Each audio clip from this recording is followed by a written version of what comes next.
Otto is back once again, gifting us some more music. And this time around, this is a song that I've actually dove into already over a year ago when she released the album this song is part of. And it's called Zero.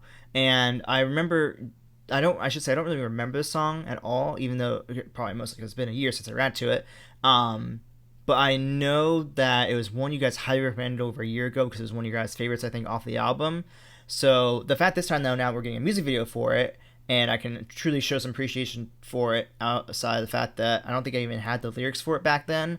Maybe I did, maybe I didn't. So I can kind of almost re-fall in love with it and maybe actually be able to know what she's singing about, too. But before we get started, guys, I do want to remind you all that I do post exclusive content for you guys over on my Patreon. So if you'd like to check out some exclusive content like Baemon House or the J-drama Glass Heart, then you can go ahead and click in the description down below to my Patreon. And if you want to show me some extra support and love to the channel, then go ahead and pick whatever tier that is best for you, and I hope you guys enjoy the content I have for you guys over there. Now, let's not waste more time and dive straight in and see what this queen of J-pop has for us. Here we go.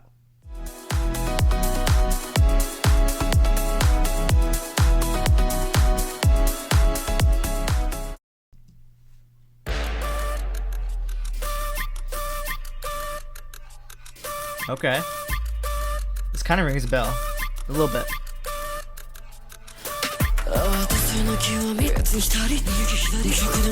Whoa.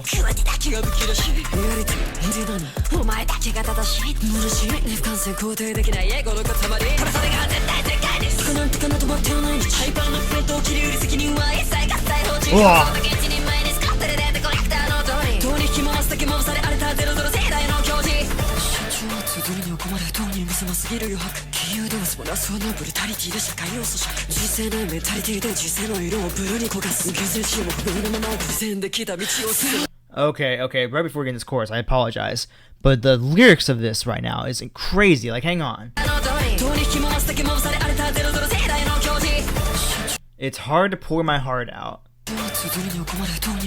The margin's too narrow to contain it. Can't be shrugged off as just anxiety. This brutal society with a fragile mentality. I burn my life's colors into blue.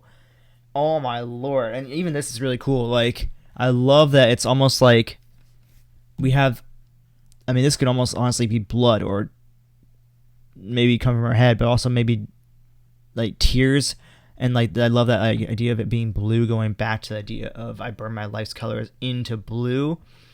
But man, just talking about like the idea of almost like the pressures of society and the anxieties that we get from it, you know, it seems like, or even from her maybe like getting the pressures and anxieties of being a musician in this crazy, you know, fucked up society we're in, where, you know, these different various artists that are in either J-pop or K-pop or P-pop or whatever the case may be are put under so much pressure to be exactly this perfect idol, if you will, of just having the right looks, having the right like voice, having the right raps, the right genre and everything.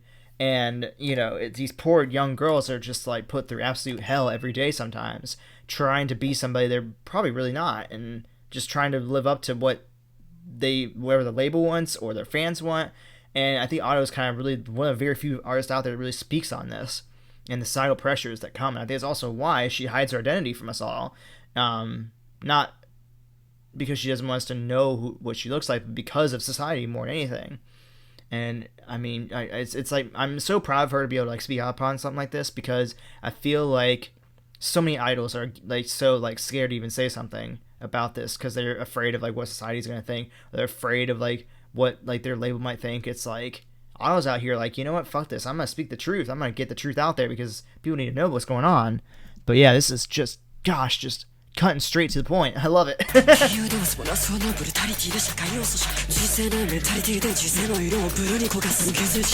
she's got this like dagger almost like representing like the idea of like, I don't know how vulgar we want to go with it, but like, I don't want to go too vulgar with it. Maybe the idea of like, sometimes it's better to just like, I don't know if I even want to touch on that. I think the knife represents what we all are kind of thinking, what might be the better alternative sometimes than to deal with the societal pressures and anxiety that comes with this industry. So I'm gonna leave it at that. I'm not gonna go too deep in that because yeah, we don't need to go that far. You guys know what you're going with.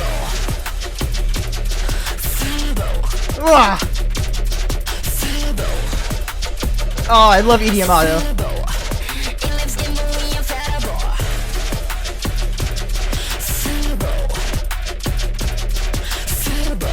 Oh man.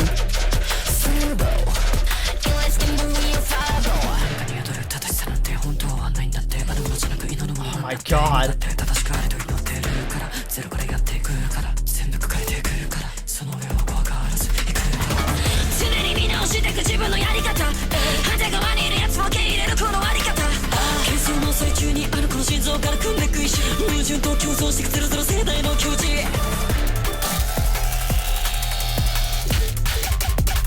Oh my god, Skrillex, is that you?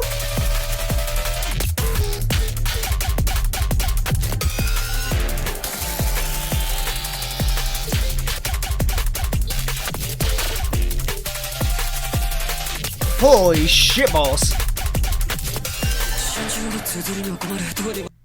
Oh my gosh, she's just like doubling and tripling up on this right now. You could see then her like showing like, it's almost like she's showing all the different like grievances and ways that we might deal with pain, like the knife representing the idea of, you know, very much obviously what the knife would be used for somebody really going through a hard time. And then you see the idea of like, you know, being like, I think they showed a toilet at some point or whatnot. Where is it at? See like her hovering over like, looks, actually it might even be, it's probably more like a sink, maybe like looking at herself in the mirror, but you see like the bloodied hands and whatnot. And then I think that, and you keep going, showing ropes, you know, as another, you know, mechanism of what could be done if you let society get too much to you, if you will. I'm being very, you know, kind of discreet about it because I don't want to, I guess I don't want, I think more so than anything, I just don't want YouTube coming after me for saying something, and I don't want to accidentally say something the wrong way either. I might be, I can't be known to interpret things the wrong way, so I don't want to say something that will come back at me later on. But I think that the imagery itself speaks exactly for what I think Otto was going for, if I'm kind of reading this the right way. She's very much honing in on the, you know, what can happen, if you will, from being an artist in an industry that's this heavy, this, you know, very judgmental, if you will, and she's not afraid to go there and, you know, show it how it is. And I commemorate her for that, but I'm, you know, gonna let the imagery speak for itself rather than me doubling it down, you know. We get the point. See,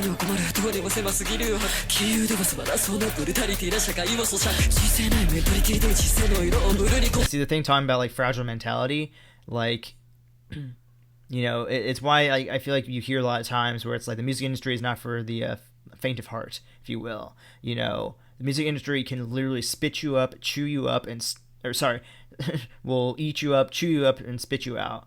And, you know, it takes somebody who's very much able to handle very heavy criticism or judgmental, you know, viewings, if you will, or whatnot, for somebody to be successful in this industry or to keep pushing. Because, you know, I think that there's a lot of artists that think, especially in the Asian culture, that really end up sometimes taking their lives because the industry just is too much for them. You know, the pressures are too much. They're tired of the judgmental, you know, comments from society in general, whether it's the fans, whether it's the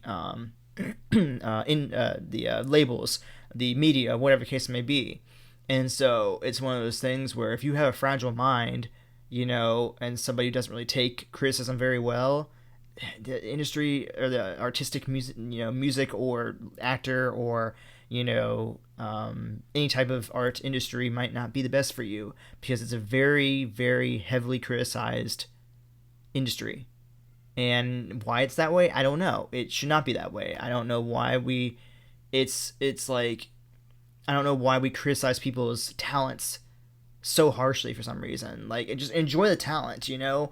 Why does it matter what they look like? Why does it matter what they sing like? Why does it matter this and this and that? You know, they're not going to create an image in music that is meant for everybody. It's meant for a specific fan base. It's like metalheads are going to obviously be, listening to metal music. EDM people are going to listen to EDM. Pop music people, whatever you want to call them, are going to listen to pop music. Music is made specifically for a specific aspect of the world. So you're not going to be able to please everybody. That's just how it goes. And it's, that's how it should be. You make music for those who are going to follow you, and the people that are true, legitimate, die-hard fans and whatnot. That's who you're making the music for. That's who you're painting for. That's who you're acting for. Whatever the case may be. So you're not going to please everybody. That's just how it is. Like, it just can't happen, unfortunately. So just stay true to yourself and do what's best for you. One last thing.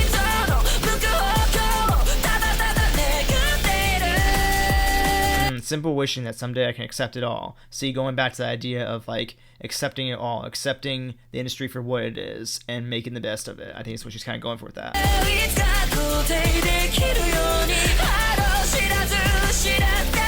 The light I lost without knowing. See, almost like the idea of the passion I once had, I kind of lost it without realizing it because of the fact that the industry did, what the industry does, and, kind of kills the artist's passion in a way, because it starts off as something you love. It's something that you really, truly have waited your whole life for sometimes. And then, you get into it, and then you have different people trying to dabble with your music and trying to change you and trying to tell you what you should be doing, and you kind of lose what you originally loved in the first place because they're trying to change who you are. You'd see even this cartoon person right here. You can see almost like the fake smile they have on. It's that fake smile that sometimes you see from artists when you don't really realize how much they're suffering on the inside. Yeah, the vision I've long forgotten.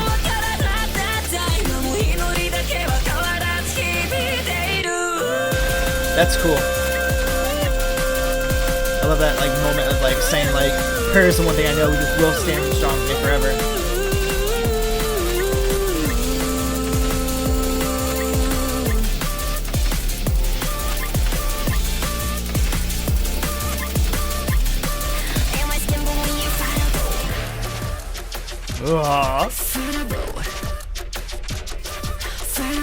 Falbo.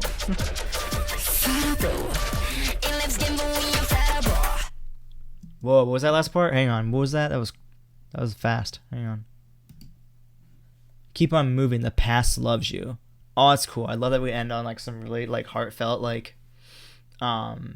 inspirational message here. The idea of keep on going. The past loves you, which is kind of a really cool way of ending this. To say that the past loves you, almost like the starting point of what got you into music, or we'll say music because that's what obviously she is. The thing that started you off with your passion of music will always love you. The present may not always love you, but where you started, where your first love came with music, will always love you, because that's the part of you that was loved. That's the part of you that made you feel like yourself outside of the industry and the pressures that came with it. But honestly, I'm not gonna lie, I mean, I remember a bit of the production, and I kind of remember parts of the song, but really this is kind of almost like me reacting to the song again for the first time. I mean, I really didn't remember a lot from this, and I mean, it's been a whole year, so it makes sense. But yeah, this was actually, I forgot how good this song is. I'm just gonna say that, because not only does it have that EDM style to it that I personally love, obviously, being an EDM producer myself, even though I haven't really touched music in over 2 years, and that's kind of what I was gonna get to in a second here. That really resonates with me as obviously being somebody who loves the style of music very much. And the reason I was gonna come back to that, because I kind of get what she's saying in the song very, very much so, because for me, I had such a strong love for music, and I was so determined that I was going to be a massive EDM producer. I was going to be on that stage DJing all around the world, and I was going to be one of the biggest out there, and I was going to be able to collaborate with some of my favorite mentors out there in the EDM world. And it just so happened that my best friend ended up doing the same thing, and he ended up loving it so much, and I'm glad he does. Like, I'm glad that he, found what he loves too, thanks to me. But it's like, I think because he pushed it so much, because he knew I loved it so much, and I think that because he really kind of talked about it so much, and he kept showing me all of his successes and what music he made, and then when I tried to make something, it was not on his level in my mind, and when I listened to other people's music, it wasn't on the level of the artists that are, people I've looked up to. So I had, the fact that I had somebody I was so close with be able to make better music than me, and then my music wasn't as good as the industry's music and the people I looked up to as mentors, I think that kind of made me realize, am I really meant to do this? And that's when, YouTube came around, where, like, I have the knowledge, like, I know I have the knowledge to be able to make music. It's more so, how I needed almost more knowledge to be able to get to where my best friend is or got to, and where the industry is at and whatnot. And I think it also comes down to the fact that I didn't go into the music industry in the right mindset. Like, I thought this was going to be easy because, I could, because I thought I understood rhythm really well, and I thought, like, I had a decent singing voice, and that I knew I had a love for music, and I could listen to other people's songs and probably be able to somewhat replicate that. And I'm not going to say that I don't have, like, bad music out there. Like, I'm very proud of the 2 releases I have, put out there and have used as my intro music and outro music on many of my videos. So I have some songs I'm very proud of, and there's some songs I would probably go back to and finish. But the thing is, though, I almost fear going back to that because of what, Otto talks about in this song, is the idea of, the industry and, like, the judgment and, comparing yourself to others and whatnot. And, I'm good at making YouTube videos. I mean, I think I am and whatnot. And I see that also firsthand because I post a video and I get immediate feedback. With music, you don't really get that feedback right away. Your only feedback really is technically how many views do you get or how many listens do you get. I can go look at my songs. If I only have like 100 views or 100 listens, I'm like, okay, well, that song sucked then. Nobody liked it. But if I post a YouTube video and within a couple of days or a week or so, I'm at over 10,000 views, I'm like, okay, I did really good with this video then, and people loved it. So I think that it's also, the immediate feedback also is kind of nice for me, I think, because I know then it might go in the right direction, and I know in the moment I can make changes if necessary for my videos. Whereas music, once it's out there, once you post a song, it's out there. You can take it down, but what's the point? Because you're just going to continually never post music then, But anyway, sorry, that's enough rambling, but my point overall was that I relate to this song very much so, in what she was trying to say about the industry and about even probably like a little bit of perfectionism and whatnot. And I love, though, that she ends it on the idea of keep on moving, don't give up, the past loves you, because the original person that fell in love with whatever it may be, singing, acting, producing, painting, whatever, that original person that developed that love you have now is always the one's going to love you the most because they got you to where you are, even no matter how much you have to go through to get to, or how much you have to go through, on the way to, or in this industry. Yeah, I think that makes sense. Anyways, that's enough blabbering. So, with that being said, if you enjoyed this video, go ahead and drop a like, subscribe to I'm clicking down below. I'll go and play some reaction plays for Otto over here. You can check out my recent reaction if you haven't already over here. As always, thank you all so much for watching and showing the support, and I will see you all in the next video. Alright guys, bye!